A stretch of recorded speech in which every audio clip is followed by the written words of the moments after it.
अस्सलामुअलैकुम dear students, उम्मीद है आप सब खैरियत से होंगे। स्टूडेंट्स, आज हम स्टार्ट करेंगे 8th क्लास मैथमेटिक्स का लेक्चर नंबर 22। आज हम इस लेक्चर में एक्सरसाइज नंबर 5.8 की क्वेश्चन नंबर 3 से कंटिन्यू करेंगे। क्वेश्चन नंबर 3 पार्ट में कह रहा है, एक लड़का है, उसके पास है 175 स्टोरी बुक्स। इनमें से एक लड़के के पास इतनी स्टोरी बुक्स हैं, इनमें से उसने इतना हिस्सा बेस 2 के अंदर कन्वर्ट करके उसने स्कूल लाइब्रेरी में कन्वर्ट कर दिया। यानी कि उसने जो बुक्स थी, टोटल 175 स्टोरी बुक्स थी, उसने इन बुक्स के अंदर में से इतना बेस 2 का इतना पोर्शन स्कूल लाइब्रेरी में डोनेट कर दिया, अतिया कर दिया, और 200 बेस 5 में शिफ्ट करके उसने बाकी यतीम खाने में शिफ्ट कर दिया। यानी कि उसके पास टोटल 175 बुक्स थी। कुछ बुक्स का हिस्सा उसने बेस 2 में कन्वर्ट करके स्कूल लाइब्रेरी में शिफ्ट कर दिया, और कुछ हिस्सा उसने 200 को बेस 5 में कन्वर्ट करके यतीम खाने में भेज दिया। तो कह रहा है कि उसके बाद दोनों जगह पर बुक्स भेजने के बाद जो बाकी बुक्स रह गई हैं, वो उसके बाद कितनी कितनी बुक्स बच गई हैं, हमने ये फाइंड करना है। और इसके अलावा भी हमने वो बुक्स भी फाइंड करनी है जो कि उसने स्कूल में अतिया की हैं और उसने यतीम खाने में भी अतिया की हैं। जो कि उसने बेस 2 और बेस 5 में कन्वर्ट की थी, हम उसको बेस 10 में कन्वर्ट करेंगे। जिनके हमने 1, 2 और 3 चीज़ें फाइंड करनी है। पहली चीज़ ये फाइंड करनी है कि जब उसने स्कूल लाइब्रेरी और ऑर्फनेज यतीम खाने बुक्स शिफ्ट करने के बाद उसके पास बुक्स कितनी बच गई, पहली चीज़। दूसरी चीज़ ये कि उसने जो स्कूल में बुक्स अतिया की थी वो कितनी थी, और तीसरी चीज़ जो उसने यतीम खाने को बुक्स अतिया की थी, बुक्स वहाँ भेजी थी, वो कितनी थी। हमने ये 3 चीज़ें फाइंड करनी है। लेकिन सबसे पहले मैं इस आपको इम्पोर्टेंट बात बताऊँगा कि जो देखो 175 के अंदर कोई बेस गिवन नहीं है। हमने लास्ट टाइम डिस्कस किया था, जब किसी भी नंबर के साथ जब बेस कोई मेंशन ना हो तो इसका मतलब है कि वो ऑलरेडी बेस 10 में है।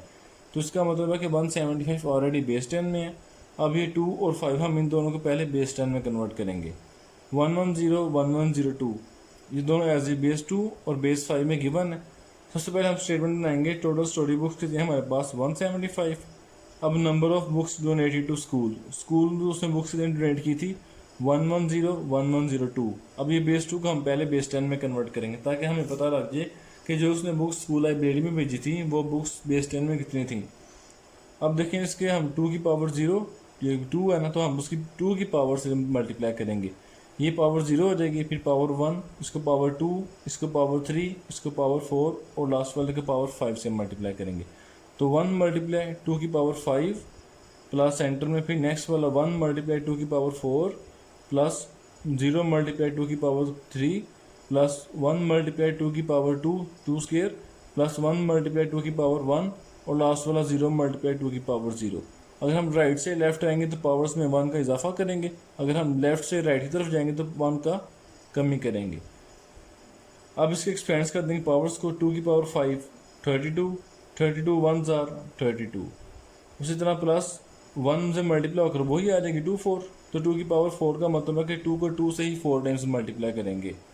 जैसे 2 मल्टीप्लाई 2 मल्टीप्लाई 2 मल्टीप्लाई 2, 2 2 ज़ा 4, 4 2 ज़ा 8, 8 2 ज़ा 16। तो 16 1 ज़ा क्या हो जाएगा 16। अब ये जीरो वाले सारे जीरो होकर ख़त्म हो जाएंगे, क्योंकि जीरो के अंदर जब कोई वैल्यू प्लस करेंगे या मल्टीप्लाई करेंगे तो ऑलरेडी जीरो होकर ख़त्म हो जाएगी। ये 1 मल्टीप्लाई इससे करेंगे तो वही आ जाएगा 2 का स्क्वायर 4 प्लस 1, ये 2 की पावर 1 जब 1 से मल्टीप्लाई होगी तो वही आ जाएगी। और 2 की पावर 1 का मतलब है 2 एक ही बार लिखा जाएगा। ये 0 से मल्टीप्लाई होकर सब कुछ खत्म होकर 0 हो जाएगा। 32 प्लस 16 48 प्लस 4 52 प्लस 2 54। इसका मतलब ये हमारे पास जो बुक्स थी इसको अगर हम बेस 10 में कन्वर्ट करें तो कितनी आ जाएंगी 54। उसी तरह हम नेक्स्ट निकालेंगे number of books donated to orphanage. अब जो बाकी उसने बुक्स की तादाद जो उसने यतीम खाने भेजी थी वो कितनी थी 200 बेस 5। अब हम इसको बेस 10 में कन्वर्ट करेंगे।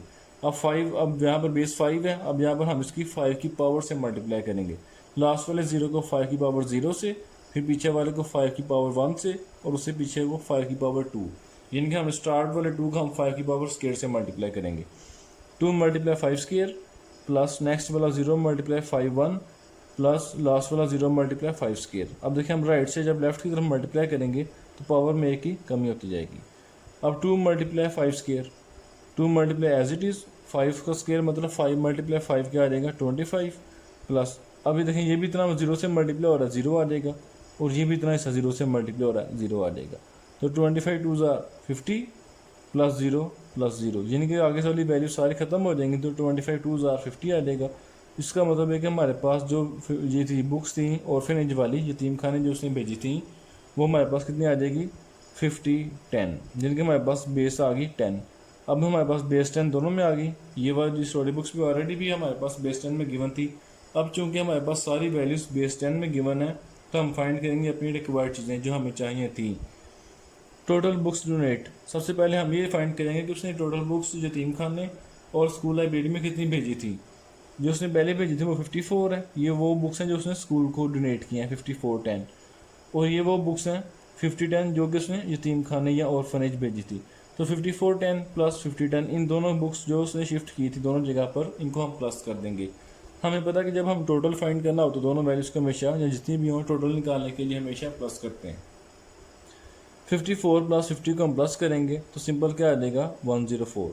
अगर आप इसको सिंपल प्लस करना है आप इसको इस तरह भी प्लस कर सकते हैं 54 प्लस 50, 4 प्लस 0 4, 5 प्लस 5 10, 0 लगेगा 1 कैरी तो 1 एज इट इज़ नीचे आ जाएगा क्योंकि बेस 10 के अंदर बेस 10 थी ये 10, तो 5 प्लस 5 10, 10 हमेशा किसके इक्वल है 10 के ही। जो भी बेस का नंबर होगा एग्जैक्ट वो हमेशा 10 के इक्वल है। तो 0 लग के 1 नेक्स्ट पे कैरी, यहाँ चूँकि कोई नंबर नहीं तो 1 अकेले एज इट इज़ आ जाएगा। तो इन दोनों को प्लस करके क्या आएगा हमारे पास 104, और ये बेस यहाँ पर ये 2 नहीं है ये बेस 10 है, बेस 10। अब हमें पता लग गया कि हमारे पास जो आंसर टोटल बुक्स आ गई हैं वो 104 है। अब बुक्स कितनी उसके पास रह जाएंगी, ये हमने वो चीज़ें फाइंड की थी जो कि उसने बुक्स स्कूल और ऑर्फनेज यतीम खाने भेजी थी। अब तीसरी चीज़ एक चीज़ फाइंड रह गई थी कि जो बुक्स देने के बाद उसके पास खुद के पास कितनी बुक्स रह जाएंगी ये हमने फाइंड करना है। तो टोटल कितनी थी 175, और टोटल में से जितनी उसने दोनों जगह पर बांट दी हैं टोटल मुकम्मल टोटल में से जो बांटी हुई बुक्स हैं वो माइनस कर देंगे।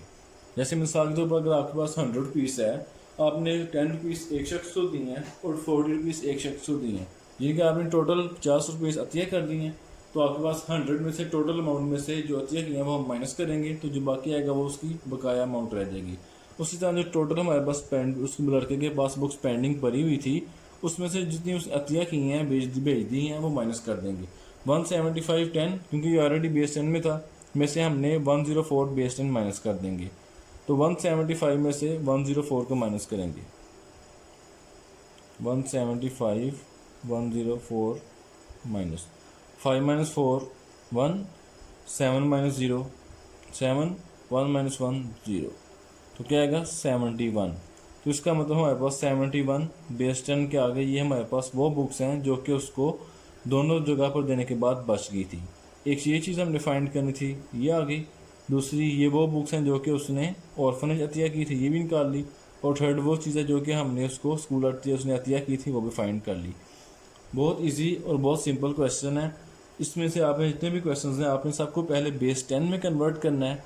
सबसे पहले आपका यही काम होगा कि आप बेस 10 में कन्वर्ट करने के बाद जो जो चीज़ें हमारे पास रिक्वायर्ड होंगी हम स्टेप बाय स्टेप उन चीज़ों को फाइंड कर लेंगे। उम्मीद है आपको आज के लेक्चर की बहुत अच्छी समझ आई होगी। ये क्वेश्चंस इतने डिफ़िकल्ट नहीं हैं, बहुत इजी हैं। आप इनको 1 से 2 बार प्रैक्टिस करके आप इन चीज़ों को मज़ीद ग्रिप कर सकते हैं। Thank you.